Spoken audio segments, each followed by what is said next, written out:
안녕하세요. 뉴스반장입니다.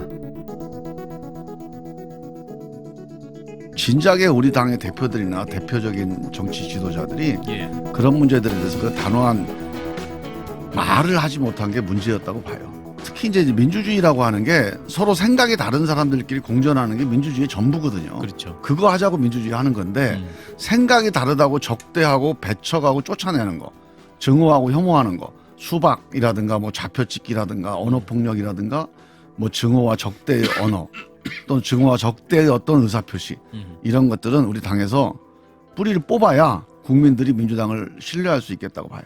저는 이 정도 얻어맞았으면 그런 정도는 변화가 있어야죠.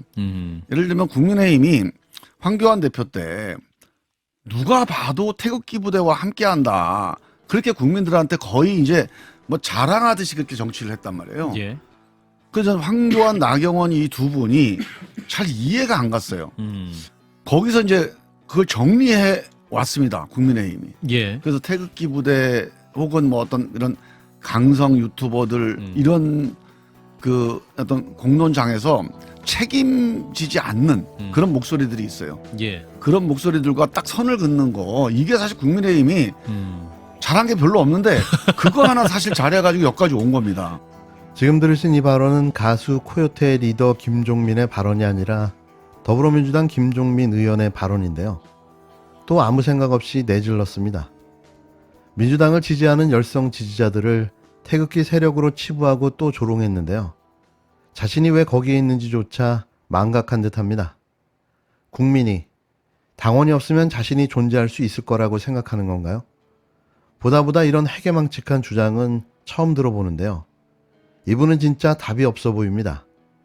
김종민 민주당 의원은 15일 CBS 라디오 한판 승부에 출연해 그동안 우리 당 대표들이나 정치 지도자들이 단호한 말을 하지 못한 게 문제였다며 생각이 다르다고 적대하고 배척하고 쫓아내고 증오하고 혐오하는 것은 민주주의가 아니다라며 수박, 좌표찍기, 언어폭력 등 증오와 적대의 언어 또는 증오와 적대의 의사표시 이런 것들은 우리 당에서 뿌리를 뽑아야만 국민들이 민주당을 신뢰할 수 있다고 주장했습니다.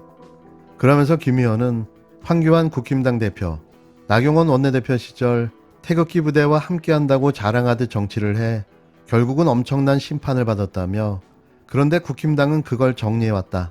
태극기 부대 혹은 강성 유튜브 목소리들과 딱 선을 긋는 그것 하나 잘해서 국힘당이 여기까지 왔다고 강조했는데요. 그러면서 민주당도 그렇게 해야 한다고 목소리를 높였습니다. 따라서 이번 기회에 개딸이든 정딸이든 이름이 중요한 게 아니라 언어폭력, 좌표찍기, 색깔론 행동과 행태를 보이는 행위들과는 싸워야 한다고 강조했는데요. 그러면서 지선 패배 이후 당내 의원들과의 토론 등을 보면 광범위하고 확고한 공감대가 있어 이번에는 책임있게 대처할 것 같다며 당이 3연패 수렁에서 벗어나기 위해 강성 지지자들에게 휘둘리지 않고 개혁과 변화를 시도할 것으로 예상된다고 떠들어댔습니다. 국민과 당원들의 우려와 염려의 목소리가 그의 귀에는 언어폭력, 좌표찍기, 색깔론으로 들렸나 봅니다. 관심과 애정의 목소리가 이렇게 들리는 것도 신박하지만 제대로 정치를 했다면 그가 주장하는 소리를 들을 이유가 있었을까요? 해야 할 것을 안 하고 하지 말아야 할 것을 밀어붙이고 편가르고 패거리로 나눠 그 알량한 권력을 좀 누려보겠다고 정작 해야 할 개혁을 피하는 모습을 그냥 내버려 둬야 합니까? 이래서 당신들이 워터멜론이라는 소리를 듣는 겁니다. 윤석열 검찰공화국이 권력 강화에 집중하는 모습은 오늘도 멈추지 않았습니다. 취임 한 달 조금 넘은 기간 내내 윤석열 정부가 한 일은 혀를 내두르게 할 지경인데요. 검찰개혁을 되돌리고 오히려 검찰권을 강화해 사정정국으로 몰고 가려는 뻘짓과 인사권까지 법무부에 쥐어주며 사법부 장악까지 완료한 저들의 행포는 잠시도 끝날 줄 모르고 있습니다. 흡사 장사꾼이 돈이 되는 거면 닥치지 않고 좌판을 벌이는 행태와 다를 바 없는데요. 검찰공화국의 완벽한 독주를 위해 닥치는 대로 뭐든 할 기세인 거죠. 그래서일까요? 여기에 한 발 더 나가 경찰 조직을 지휘관리하는 경찰국까지 신설하겠다고 나섰는데요. 독재시대 권력 강화를 위해 존재했던 유물을 다시 부활시키겠다는 겁니다. 군사장관 시절에는 검찰보다 경찰이 훨씬 힘이 셌습니다. 그때 생각해보면 그때 그럴 수밖에 없는 게 검사, 검찰 기본적으로 법정까지 끌고 가서 문제를 해결하는 거 아닙니까? 정권 입장에서 보자면 경찰은 그 전에 고문을 했거든요. 법정까지 갈 필요가 없었어요. 서로 하다가 87 6월 항쟁 이후에 경찰, 그러니까 정권의 손발이었던 경찰에 대해서 독립해야 된다는 목소리가 터져 나옵니다. 그래서 결국은 91년에 드디어 내부부 하나의 본부 국이었다가 경찰청이 독립을 하게 되는 거예요. 근데 이제 아쉽잖아요. 정권 입장에서는 완전히 손 안에 있다가 독립을 하니까 그때 경찰국 설치 시도를 해요. 근데 노태우 정권 시절, 군사정권 시절에도 이 경찰국 설치는 그때 안 됐습니다. 어렵게 경찰청을 독립시켜 놓고 다시 정권의 입맛대로 경찰을 움직이려고 하는 의도잖아요. 노태우 정부 시절에도 못했던 걸 지금 하려고 하는 거예요. 91년에 실패했던 거예요. 31년 만에. 당연히 경찰 내에서도 반발하고 이 이유가 정확하게 알려지면 당연히 여론도 반대하겠죠. 행정안전부가 경찰의 예산과 감찰, 인사권을 행사하는 방안을 추진 중이라는 소식에 일선 경찰들이 강하게 반발하고 나섰습니다. 경찰서 앞에 반대 현수막을 내거는가 하면 오늘은 1인 시위도 예고하고 있는데요. 일선 경찰서 앞에 현수막이 걸리기 시작했습니다. 경찰의 중립성, 독립성을 훼손하는 행안부 경찰국 설치를 반대한다고 적혀 있는데요. 충북 옥천과 경기도 구리, 경북경찰청 등 전국 곳곳에 걸렸고 일부 현수막엔 근조 표시도 달렸습니다. 행정안전부가 경찰 조직을 지휘관리하기 위해 치안정책관실을 공식화하는 방안을 검토 중인 사실이 알려지자 일선 경찰들이 반발하고 나선 건데요. 경남에 이어 광주 전남, 경기 남부경찰청 직장협의회에서 잇따른 성명서도 나왔습니다. 행안부의 경찰 통제 방안은 권력에 대한 경찰의 종속으로 귀결될 것이라며 독재시대의 유물로 폐지된 치안본부로의 회기라는 거친 표현까지 썼는데요. 경찰 내부망 분위기도 비슷합니다.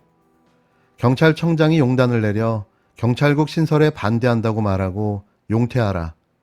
지휘부가 나서지 않으면 대신 나서겠다며 1인 시위를 예고한 글이 잇따르고 있습니다. 앞서 이상민 행안부 장관이 치안정감 후보자들을 사전 면접한 사실이 알려진 가운데 치안정책관실 격상 검토까지 전해지자 경찰 길들이기 논란이 커진 건데요. 치안본부, 치안정감, 이게 대체 언제적 이야기입니까? 대한민국이 전두환 독재 정권으로 되돌아가는 걸까요? 검찰 독재 공화국 시대가 열리는 겁니까? 뭐라든 역대급이라는 생각을 지울 수가 없습니다. 탄핵을 위한 마일리지가 차곡차곡 정립되고 있습니다. 윤석열 사단의 핵심인 한동훈 장관이 대법관 인사를 좌지우지하는 초유의 사태에 봉착하게 되었습니다. 14일 대법원이 김재영 대법관 후임으로 21명의 후보자 명단을 공개했습니다. 한 장관이 대법관 후보 추천위원회 당연직과 인사정보관리단을 총괄하면서 사실상 대법관의 추천과 검증 권한을 독식하게 된 것입니다. 헌법의 기본 원리인 삼권 분립의 근간을 흔들며 어떠한 견제 세력도 용납하지 않는 제왕적 법무장관은 너무 시대착오적입니다. 윤석열 정부는 상위법인 정부조직법을 위반하면서 한동훈 법무부 장관 산하에 인사정보관리단을 설치해 입법부를 사실상 무력화했습니다. 검찰 출신이 정부 요직에 넘쳐나는데 정작 검찰총장은 40일 넘게 공석인 채 법무부 장관이 고위 간부급 인사에 이어 중간 간부 인사까지 강행하려 합니다.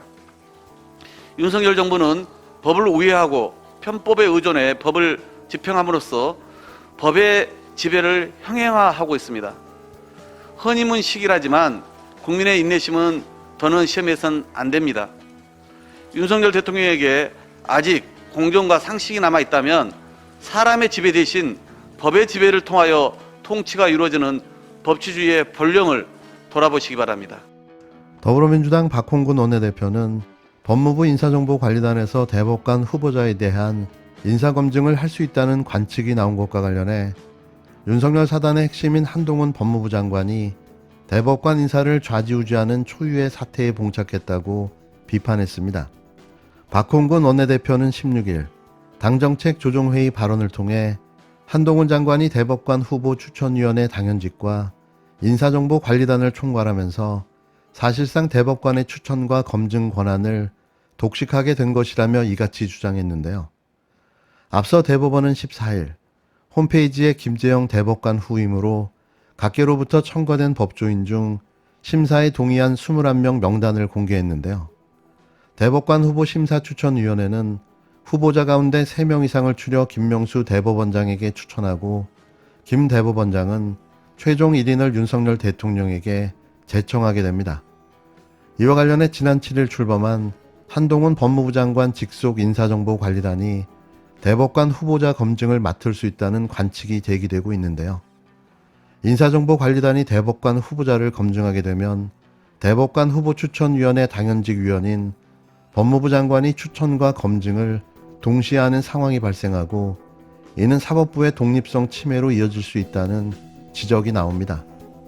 이에 대해 법무부는 대통령실에서 검증 의뢰가 들어오면 전례와 법령에 따라 대상인지부터 검토할 것이라고 밝혔는데요. 이런 식으로 사법부, 거기에 대법원까지 윤석열 검찰공화국 손에 들어가게 된다면 어떤 일이 벌어지게 될까요? 마지막 사법부의 보루라고 불리는 대법원 판결이 편향적으로 기울어질 수밖에 없을 텐데요. 저는 이게 장기 독재 검찰공화국으로 가려는 시도로 읽힙니다.